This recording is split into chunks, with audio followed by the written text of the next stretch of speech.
I like it. Good afternoon. Thank you for agreeing to this interview, Ryan. We have Ryan Martin of the Paralympics of the Ryan Martin Foundation with us today. And so, Ryan, um, tell us something about yourself. Well, so I just kind of a real quick disclaimer. I never made the Paralympic team. I've played wheelchair basketball virtually my whole life.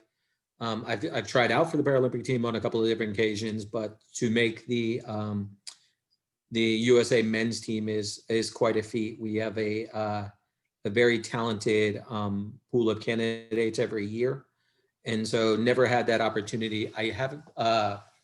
I did play wheelchair basketball overseas professionally for 10 years.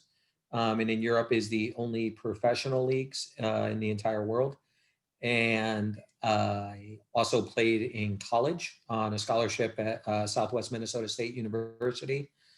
And so wheelchair basketball has definitely given me a ton of opportunities. And, now my opportunities are to support others in their aspirations with my foundation and then my role within the City University in New York. Awesome. What got you interested, involved, and involved in wheelchair basketball? Oh man, that's a great question. So what got me involved was I was adopted into a family that had 12, right? So we did sports all the time. And, so I first started playing just against able-bodied individuals, in my backyard. And I love the idea of competing. And I think basketball for me initially gave me that place where I fit in, as opposed, so it was the place where I was Ryan, the basketball player. I wasn't Ryan, the person with the disability, or Ryan, the person in a wheelchair. And so I think that was probably the thing that drew me to the sport. And you hear that a lot. You read the book, The Love of Basketball, Basketball a Love, Mhm. and the stories of that are unbelievable. How people got into basketball just for the love of it, and it sounds like you had a love for it from a very young age. Yeah, Um, and I think I don't think I ever envisioned that basketball would take me to all the places that it would, allow me to earn a living, allow me to do, to see the world and now have an opportunity to impact other folks with disabilities. But I think sports has a tremendous opportunity to impact people in a positive way. And I think, regardless of what your disability is, I think sports gives you a sense of normalcy, a place where you can belong. And so I'm a huge proponent for just inclusion within sports, especially for individuals with disabilities. yeah, absolutely. I have a quote that from actually from the movie Wonder. Why blend in when Okay. you want to stand out? And also go where go where you're celebrated, not where you're tolerated. It seems like you. Yeah, no, I really like that last one. I think, I like to be in groups where I stick out for all the right reasons versus sticking out because, of my physical disability and things like that, or because of my wheelchair. And so, yeah, I think that's really good advice, Jamie. Thank you. What's the difference between playing in Europe and the United States? Do they embrace people with disability differently? Um, that is that's an interesting question. So, in some ways, yes. In some ways, no. I think the biggest difference, between the two sporting opportunities in Europe and then the U.S. In Europe, you have the opportunity to be paid for it, right? So when I was in Europe, that was my full time job to, get ready for game day practices and all those sort of things like that. So the level as an athlete that you can arrive to with being able to focus on it solely is pretty incredible. I would say um, the US system is more of an amateur system, but we have more people playing the sport, right? And so I don't think one system is better than the other. In full disclosure, I'm part of the leadership team of the NWBA here in the US. I'm the vice president of the board of directors. So I obviously think that model is really great, but I also enjoyed the opportunity to play professionally. I think there's multiple models of inclusion in sports. And I'm kind of a fan of them all, and I'm glad I've gotten a chance to try multiple ones. I think as far as are people more accepting in Europe versus the United States, I would caution not to like categorize, everybody and throw them in a box. I think there are, I think there are people in Europe that are really inclusive minded. And then I think there's people in the US who are. And then I think in both places, there's folks who have a ways to go in that as well. I would love to see, you know, basketball in all sports be inclusionary and be, I mean, you see it in all kinds of other wheelchair tennis come to mind. Um, if Mhm. we could, at halftime of an NBA game, have a wheelchair basketball game or some way to include wheelchair basketball in with the regular, quote unquote, regular NBA or WNBA. Yeah, so I think you see opportunities for that, right? Like I know that with my foundation, we do a lot of work with the Boston Celtics and the Connecticut Sun, Okay. for our youth athletes with disabilities and different things like that. So I think you see some places where they really have embraced, kind of basketball for all. And then in other places where there's an opportunity for more growth in that area. Mm, yeah. Um, what was your big who or what were was your biggest influences as an athlete? A lot. Um, I always wanted to be an athlete that did more than just play sports. So I always wanted to have kind of a larger platform, if you will. Um, and so there are a lot of people that influence me. I mean, growing up in the family that I grew up in, with some of my siblings, like I don't necessarily consider myself a person with a disability because I think the challenges that I face on a daily basis aren't as profound as they could be. And so it's, kind of just maximizing what I can do. And so I think that attitude has really been pivotal in me being able to be successful. And so I think that would, just my family overall probably would be the biggest, motivator, inspiration, whatever term you would like to use. Um, that's great. Well, one myth about athletes with a disability that you would like to debunk. One myth that you think needs to go away. Yeah, great question.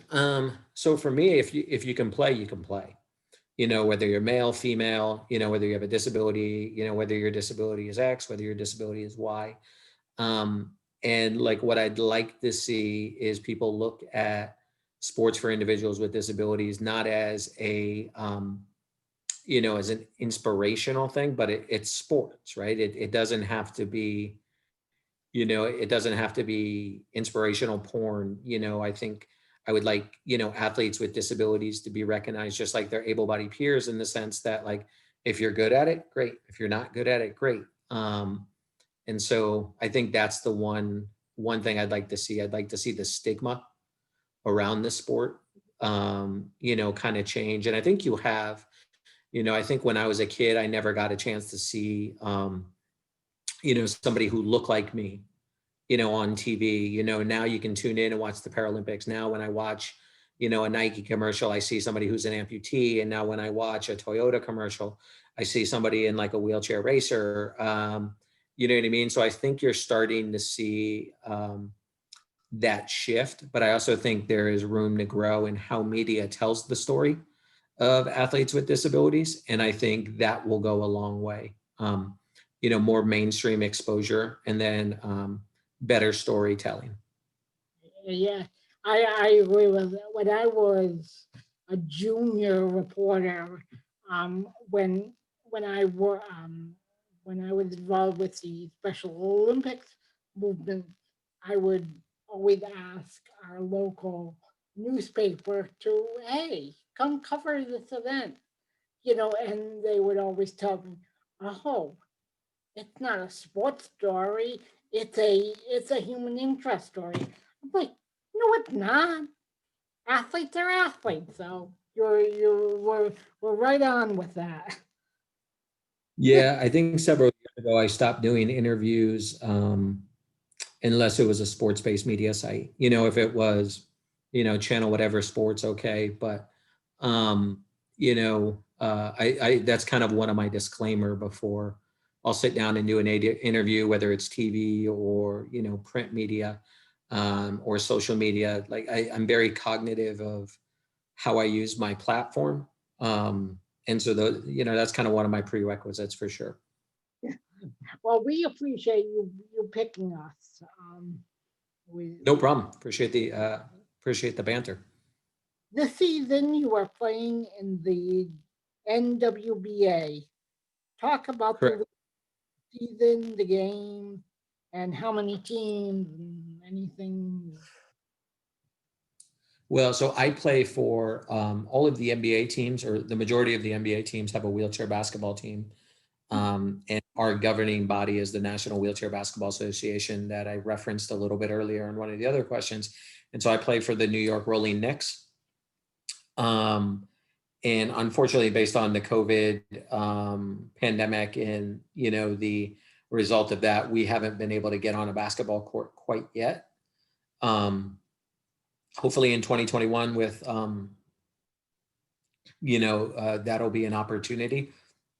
But as of right now, athlete safety and then just the overall well-being of everybody is more paramount than sports right now.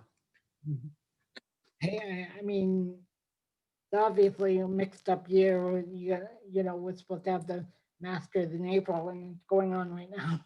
So Yeah, for sure. for everybody. How's Tiger doing? Do you know? Yeah. Talk about your partnership with the NCAA. What are your goals for the program? So I am the inclusive and adaptive sports coordinator at the City University in New York. And so I work for their athletic conference. And so doing a lot of like advocacy and then also helping build models of inclusion in the adaptive sports space for different universities and different systems as well, trying to give, students with disabilities that robust intercollegiate sports experience that their able-bodied peers enjoy. Absolutely sounds right up my alley. So great to meet somebody with like-minded in that advocacy way. If you could if you could pass along one message to kids with disabilities, what would it be?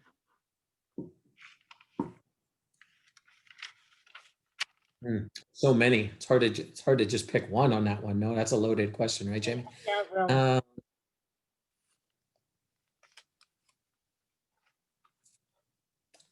I would say this. I think every person needs to feel this way, but I think every person needs to have an understanding that they define their own limits, right? Because I think oftentimes in the disabled community, we look at a person and they have, this condition or this impairment or this challenge ahead of them. And we immediately say, well, so this person can't do X, Y, or Z. And I think I think we really need to teach our youth with disabilities that they get to define what that looks like, right? And I'm not saying their disability won't impact them. I'm not saying they're going to have everything they ever wanted, but I think we live in a world where there's plenty of opportunities, and it's just maximizing the skills that you do have Yeah. towards achieving those. And so when I speak to groups of individuals with disabilities, and especially youth, that is kind of always my message. Like, hey, you define it. You define it. Um, Last question. Tell us, Okay. tell us a little about your foundation and your work with kids, and, you know, anything you want to plug. Sure. Yeah. So when I was playing in Europe, I started the Ryan Martin Foundation, and that foundation was designed to give youth with disabilities access to wheelchair basketball. And so we run programming here in Connecticut and then also in Madrid, Spain. That's where I was living when I created my NPO. And so we're just trying to provide that level of access to sport that I think is often withheld for people with disabilities. And then, we're trying to make sure that those opportunities in sport lead to something else, in more of a, so I'm a big advocate that sports for people with disabilities can lead to a higher quality of life, whether it's physical health, self-esteem, and different things of that nature. And so I think ultimately we want our kids to be successful in school. We want them to be successful in the community, and we want them to be able to take what they've learned on a basketball court and be able to apply it in a work setting and, have an opportunity to be successful besides putting a ball in a basket. I always say, like, it's great that our kids are really good basketball players, because they really are. We've got a host of kids that are better than I was at their age, right? But at the same time, I always tell them the things that I'm most proud about is, I've created my own business. I've gone to college. I've done, I've had a robust speaking platform. I've been able to do quite a bit of stuff. And basketball gave me the confidence to do a lot of that stuff at an early age. That's actually, that's I'll tell a story. When I was younger, I come from the Special Olympics background. So we had this global athlete summer in 2000, and we went up to Jim Shriver, the chairman of Special Olympics, and we're like, "You created a monster." Well, now I'm a self-advocate coordinator, and have spoken all across the world, and so we're like-minded in that way. So I really thank you for doing the interview. Um, we appreciate it. And like I said, I come from the Special Olympics world, so I can get those contacts, but getting a Paralympic contact is dynamite. So I salute you, all your work, and good luck. Thank you, man. And I appreciate the opportunity to share my story with you and with your listeners as well. And I think, if I can leave you with one note, it's not a question of, Special Olympics, Paralympics, adaptive sports, inclusive sports. It's just everybody having their opportunity, right? That works for them. And so, huge fan of what you do. Keep on putting up the good work. And hopefully we get a chance to do this again. All right, sounds good. Thank you. Take care.